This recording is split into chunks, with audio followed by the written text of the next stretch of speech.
เรามาตั้งกลุ่มฟื้นฟูชูชื่นพุทธศาสตร์ดีไหมไม่ประมาทดีกว่าไม่ทำอะไรตามที่สมเด็จพระพุทธโฆษาจารย์ได้ฝากข้อคิดเอาไว้ดังจะได้เล่าให้ฟังยามนี้ภิกษุสงฆ์บางรูปองค์พ่ายแพ้พังการดูแลศาสตร์ยังจะต้องมีการทบทวนควรปรับปรุงแก้ไขในเสียยังดีบางส่วนละเลยทิ้งไม่ควรอย่าทำเฉยช่วยกันดูถ้าหากพระเสียนี่แต่โยมดียังมีอยู่อุบาสกเลิศหรูอุบาสิกาเลิศงามรักษาพุทธศาสตร์ยามพระพลาดหรือเพลี่ยงพล้ำอุบาสกต้องค้ำอุบาสิกาต้องชูต้องเป็นหลักกลับมาช่วยนำพาหนุนฟื้นฟูให้มีพระดีกู้รักษาพุทธศาสตร์เราขอถวายความนอบน้อมแด่พระรัตนตรัยมีพระพุทธเจ้าเป็นต้นขอถวายความเคารพพระมหาเถระพระเถรานุเถระเจ้าคณะพระสังฆาธิการทั่วโลกมีพระเดชพระคุณพระธรรมเสนาบดีเจ้าคณะภาค7วัดพระธาตุดอยสุเทพเป็นต้นและขออำนวยพรแด่ท่านผู้ฟังท่านผู้ชมสาธุชนพุทธบริษัททั้งหลายวันนี้รายการธรรมะหลังธรรมวัดเย็นของวัดพระธาตุดอยสุเทพออกอากาศทางสถานีวิทยุพระพุทธศาสนาแห่งชาติและจริยธรรมวัดพระธาตุดอยสุเทพมีพ่อครูวันลบนามวงพรหมเป็นผู้อำนวยการอาจารย์พระมหาประสิทธิ์ประสาธิโกเป็นหัวหน้าสถานีและอาตมาภาพพระครูปริยัติยานุศาสตร์เป็นผู้บรรยายเป็นประจำทุกวันเวลา 18:40 นาทีไปจนถึง 19:10 นาทีซึ่งเป็นเวลาที่พระเดชพระคุณหลวงพ่อพระธรรมเสนาบดีเจ้าคณะภาค7วัดพระธาตุดอยสุเทพกำลังนำพระภิกษุสงฆ์สามเณรอุบาสกอุบาสิกาศรัทธาญาติโยมปฏิบัติธรรมกรรมฐานสมถกรรมฐานคือการบริกรรมการนับหรือการระลึกตามอย่างใดอย่างหนึ่งแต่ว่าที่บนวัดพระธาตุดอยสุเทพนั้นทำแบบบริกรรมในพุทธานุสติคือการระลึกถึงพระพุทธเจ้าหลายๆวิธีโดยการทำการบริกรรมก็คือบริกรรมว่าพุทโธพุทโธพุทโธเป้าหมายก็คือเพื่อให้จิตสงบเป็นสมาธิ อย่างน้อยๆได้คณิกะสมาธิสูงขึ้นไปเป็นอุปจารสมาธิใกล้ๆจะแน่วแน่มั่นคงและสูงสุดคืออัปปนาสมาธิจิตที่แนบแน่นนิ่งดิ่งลงไประดับเอกัคตารมณ์คืออารมณ์เป็นหนึ่งในองค์ฌานที่สองที่อาจจะเกิดขึ้นได้ต่อจากอุปจารสมาธิซึ่งแปลว่าสมาธิแบบเฉียดหรือเข้าไปใกล้ๆที่จะแน่วแน่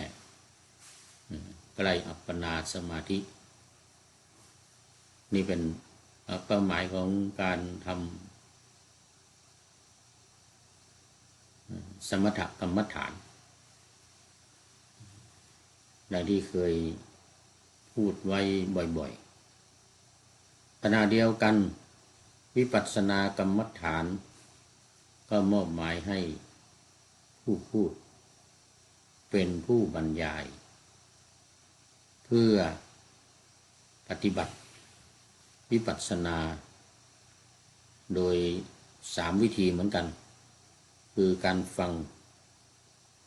เหมือนกับที่ท่านผู้ฟังกำลังฟังกำลังชมกันอยู่ขณะนี้2การคิดคือการคิดเองหาที่สงบแล้วก็นั่งคิดเอาเอง3การระลึกตามที่เรียกว่าอนุสรณานัยยะคิดเองเรียกว่าจินตานัยยะและฟังคนอื่นพูดเรียกว่าสุตะนัยยะคือวิธีการฟังโดยวิธีการฟังโดยวิธีการคิดและโดยวิธีการระลึกตามคือระลึกถึงคุณของพระพุทธเจ้าพุทธคุณ2พุทธคุณ3พุทธคุณ9ที่พระพุทธเจ้ามีก็ระลึกถึงพระคุณของท่านเช่นพุทธคุณ2ก็พระองค์ทรงบำเพ็ญเพื่อตัวเองเรียกว่าอัตตหิตสมบัติทรงบำเพ็ญเพื่อผู้อื่นเรียกว่าปรหิตปฏิบัติอันนี้พุทธคุณ2อย่างของพระพุทธเจ้าก่อนตรัสรู้ก็เป็นอัตตหิตสมบัติปฏิบัติเพื่อตัวเองพอบรรลุแล้วก็เป็นปรหิตปฏิบัติเพื่อผู้อื่นล้วนๆเพื่อผู้อื่นอย่างเดียว45 พรรษาพระองค์ทรงปฏิบัติเพื่อผู้อื่นล้วนๆอันนี้คือเป็นพระคุณอันล้ำค่าเป็นพระคุณอันสูงยิ่งของพระพุทธเจ้าซึ่งการปฏิบัติสมถกรรมฐานแบบระลึกถึงนี้ก็เป็นที่นิยมกันอย่างในปัจจุบันนี้จะมีสำนักหนึ่งคือสำนักพระราชวังก็มีโครงการปูทางสู่การตื่นรู้ธรรมนาวาวังก็ใช้วิธีการระลึกถึงพระพุทธเจ้าก็เป็นสมถกรรมฐานอย่างหนึ่งในวิธีการปฏิบัติแบบสมถะคือการระลึกตามหรือที่เรียกว่าอนุสรณานัยยะพุทธคุณ3ก็เช่นกรุณาที่คุณปัญญาที่คุณและบริสุทธิ์ที่คุณเนี่ย3อย่างคือพระพุทธองค์ทรงมีพระมหากรุณาต่อสัตว์โลกทรงแสดงธรรมเกื้อกูลต่อสัตว์โลก2เนี่ยทรงมี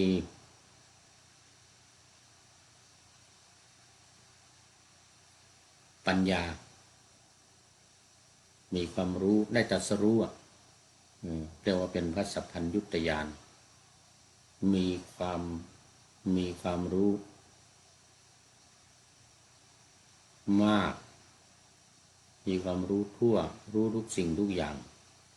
สัพพัญญูแปลว่ารู้ทั้งปวงรู้สิ่งทั้งปวงที่บรรดามีในโลกนี้สิ่งที่พระพุทธองค์ไม่รู้ไม่มีทรงรู้ทรงทราบหมดนี่เรียกว่าเป็นพุทธคุณสามบริสุทธิ์อีกบริสุทธิ์ที่คุณก็ทรงมีจิตบริสุทธิ์ปราศจากกิเลสได้หลังจากตรัสรู้นี่พระองค์ทรงทิ้งสังโยชน์ทั้ง10ประการมี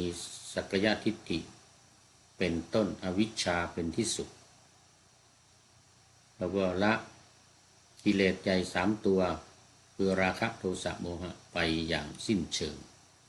ไม่หลงเหลืออยู่นี่เรียกว่า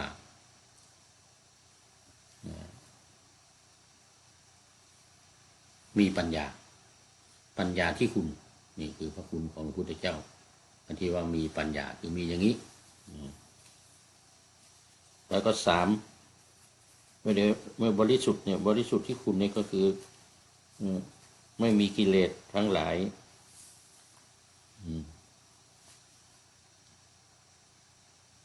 เป็นผู้ที่มีจิตบริสุทธิ์ปราศจากความโลภความโกรธความหลงเรียกว่าเป็นพระคุณ3ส่วนพระคุณ9ก็เหมือนกับที่เราสวดมนต์กันทุกวันบทอิติปิโสภควาบทพุทธคุณตั้งแต่อรหังไปอรหังเป็นพระอรหันต์สัมมาสัมพุทโธตรัสรู้ด้วยพระองค์เองวิชชาจรณะสัมปันโนถึงพร้อมด้วยวิชชาและจรณะวิชชา3วิชชา8หรือจรณะ15อย่างนี้สุขโตทรงเสด็จไปดีแล้วโลกวิทูทรงรู้แจ้งโลกอนุตตรโลปุริสธรรมสารถิทรงเป็นผู้ฝึกบุรุษที่ยิ่งไม่มีใครยิ่งกว่ามีความสามารถในการฝึกบุรุษที่ไม่มีใครยิ่งกว่าสัทธาเทวมนุษย์สานังเป็นครูของเทวดาและมนุษย์ทั้งหลายพุทโธเป็นผู้ตื่นเป็นผู้รู้เป็นผู้เบิกบานภควาเป็นผู้แจกแจงธรรม 84,000 พระธรรมขันธ์นี่คือพุทธคุณ9มีอรหังเป็นต้นเป็นพระอรหันต์เป็นต้นแล้วก็ผู้แจกแจงธรรม 84,000 พระธรรมขันธ์เป็นที่สุดเป็นที่9อันนี้คือการระลึกตามระลึกถึงคุณของพระพุทธเจ้า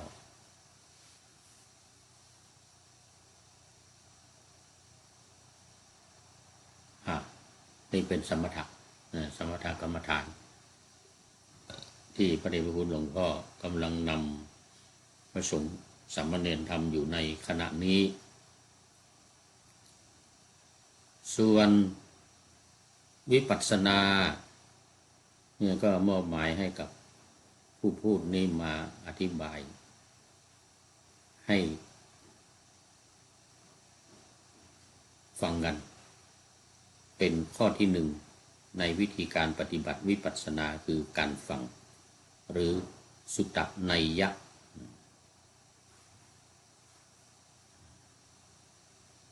2การคิดคือจินตานัยยะ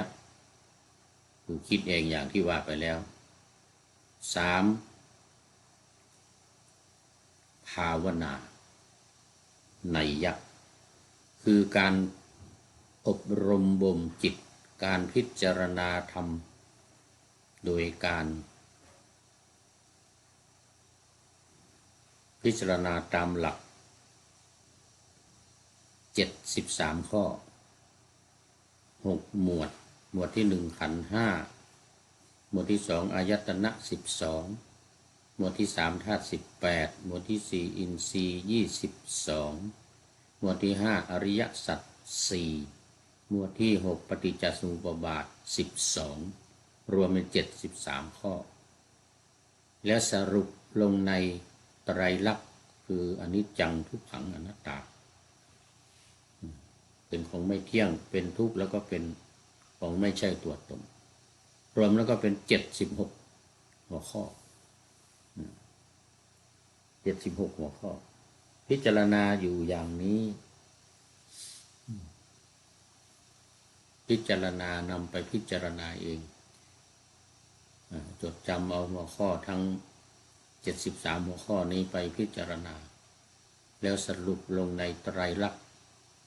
อนิจจังทุกขังอนัตตาไม่เที่ยงเป็นทุกข์ไม่ใช่ตัวตนจบวิปัสสนาแต่ต้องทำให้ได้ก่อนนะถึงจะจบนะพิจารณาให้รู้แจ้งเห็นจริงก่อนสมกับคำว่าวิปัสสนาจึงจะจบวิธีการปฏิบัติวิปัสสนาแล้ววันนี้ได้ปะหน้าธรรมาสปะหน้าธรรมาสไว้เป็นเรื่องเป็นข้อคิดเรียกว่าเป็นข้อคิดคำกาบ2568พญางูเขียวประพันธ์นี่นะสำหรับข้อคิดนี้มาจากพระเดชพระคุณท่านเจ้าพระคุณสมเด็จพระพุทธโฆษาจารย์พระเดชพระคุณหลวงพ่อประยุทธ์โตวัดยานเวชกวันจังหวัดนครปฐม แต่ว่าเป็นข้อคิดเป็นใจความภาษาธรรมดาพญางูเขียวก็มาประพันธ์เป็นกาบยานีหน้า5หลัง6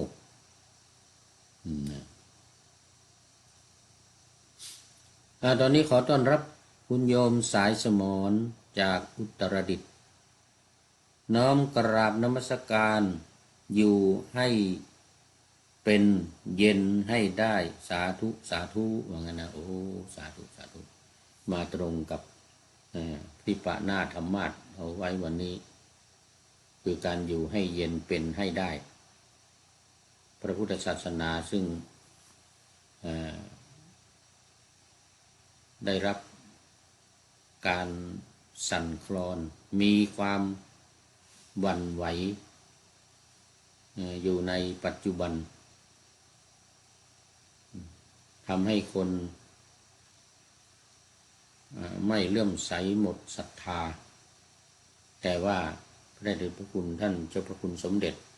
ก็ได้ให้ข้อคิดไว้ว่าไม่ควรที่จะเสื่อมศรัทธาไม่ควรที่จะหวั่นไหวโดยเฉพาะผู้ที่บรรลุคุณธรรมเป็นพระโสดาบันนี่จะไม่มีความหวั่นไหวง่อนแง่นคลอนแคลนแม้ว่าจะมีเหตุการณ์จากพระทำความผิดซึ่งไม่ใช่เฉพาะบัดนี้เท่านั้นมีมาแล้วในอดีตการตั้งแต่สมัยพุทธกาลสมัยพระพุทธเจ้า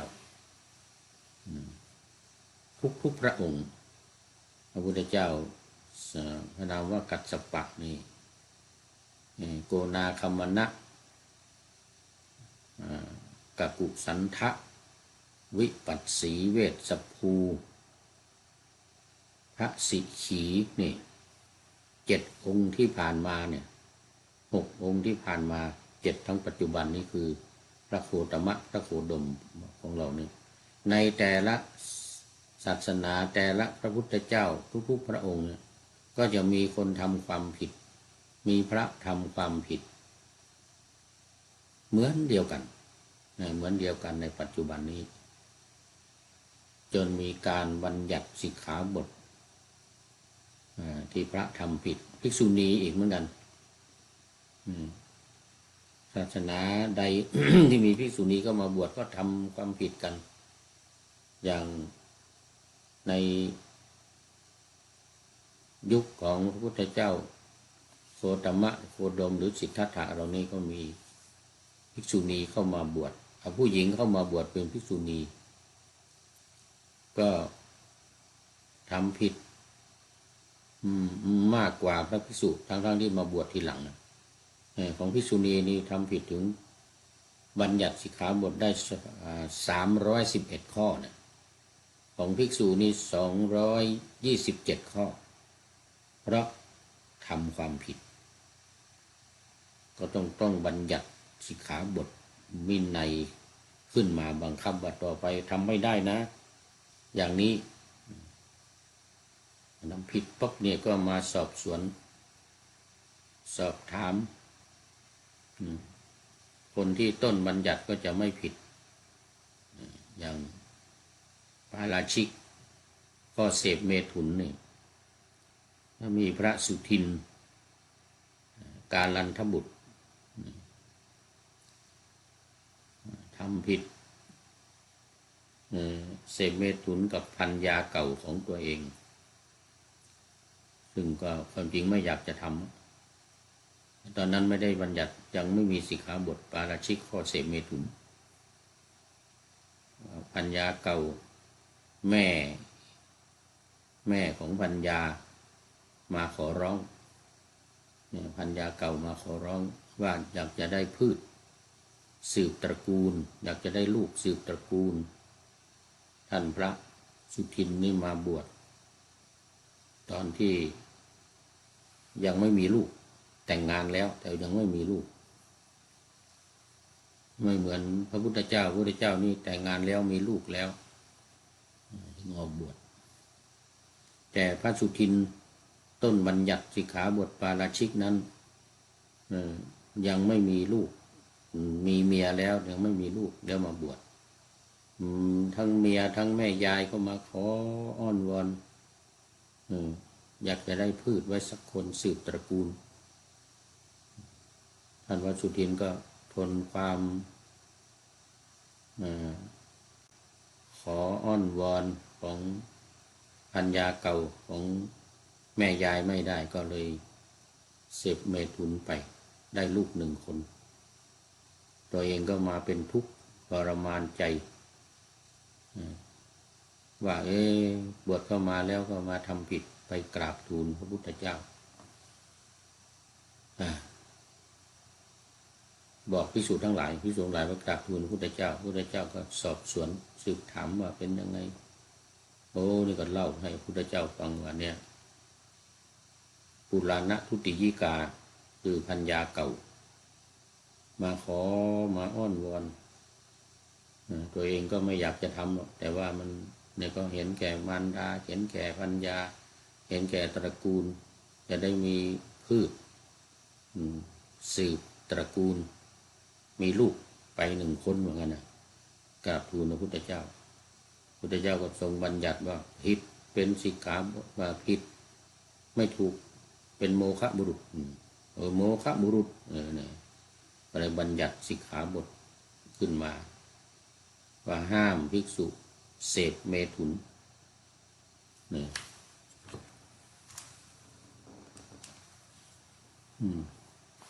ห้ามเสพเมถุนธรรมกับผู้หญิงไม่จะเป็นภรรยาเก่าก็ตามใครก็ตามอันนี้ก็เป็นต้นเหตุในอดีตแล้วหลังจากนั้นมันก็มีอีกหลายรูปที่ทำความผิดมันยังมีทำผิดอีกหลายรูปมาจนถึงปัจจุบันซึ่งตอนหลังๆมาที่ทำผิดพระพุทธองค์ก็ให้ลาสิกขาไปให้รับถือศีล 5ปฏิบัติตนอยู่ในศีล 5ให้บริสุทธิ์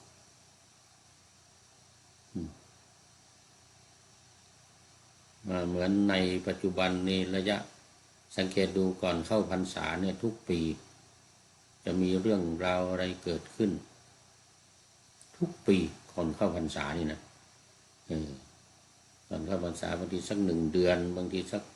7 วัน15 วันเนี่ยก่อนเข้าพรรษาเนี่ยสังเกตดูปีนี้ก็ไปหลายรูปแล้วก็ปีหน้าคอยดูนะก่อนจะเข้าพรรษาเนี่ยมีแล้วสังเกตดูนะสังเกตดูทุกปีจะมีเรื่องเกิดขึ้นไม่มากก็น้อยแต่ต้องมี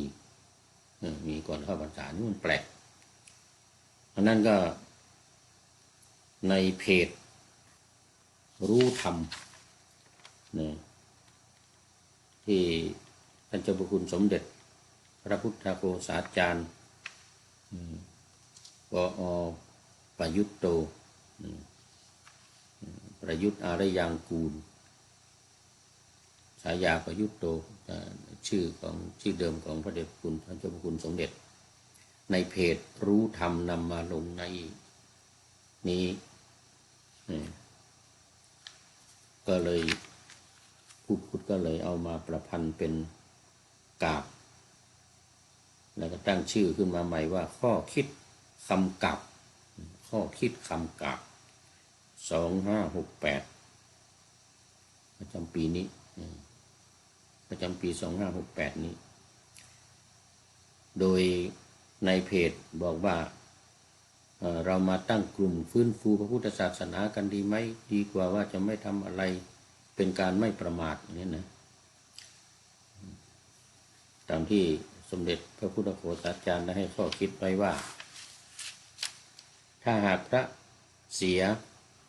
แต่โยมมีอยู่โยมดีมีอยู่อุบาสกอุบาสิกาก็โปรดได้มาช่วยกันก็ได้กลับมาหนุนฟื้นฟูพระพุทธศาสนาช่วยกันค้ำชูให้มีพระดีให้มีพระดีมารักษาพระพุทธศาสนาดังที่ผู้ได้ปะหน้าธรรมาสไว้ในวันนี้สำหรับธรรมะในวันนี้ที่จะประกอบหลังทำวัดเย็นก็คงไม่ทันแล้วเพราะตอนนี้หมดเวลาความจริงหัวข้อวันนี้คือวิญญาณไม่เที่ยงนะยังอยู่ในวิปัสสนาข้อที่1คือขันธ์5แต่ว่าวันนี้ไม่เป็นไรหมดเวลาคุณโยมสายสมรก็เป็นท่านสุดท้ายเข้ามาในรายการวันนี้ขอโมทนาเป็นอย่างยิ่งขออำลาพรากจากผู้ชมฟัง